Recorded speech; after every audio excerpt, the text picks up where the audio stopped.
So, ladies and gentlemen, today I want to talk about a dish that has captured the hearts and taste buds of millions. A dish that is simply yet satisfying, comforting yet exciting. I am, of course, talking about fried Maggi. Oh, the joy of biting into crispy, golden brown strand of fried Maggi, the way the flavors explode in your mouth, a perfect balance of spicy, savory, and sweet. It's a taste sensation like no other. Fried Maggi is more than just a snack or a meal. It's an experience. It's a journey of flavors, a symphony of textures, delight for the senses. And the best part? Yes, it is so easy to make, just a few minutes in a pan and you are transported to a world of culinary bliss. But what makes fried Maggi truly special is the memories we associate with it.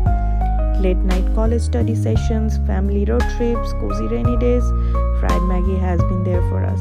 A constant companion, a comfort food that never fails to put a smile on your face.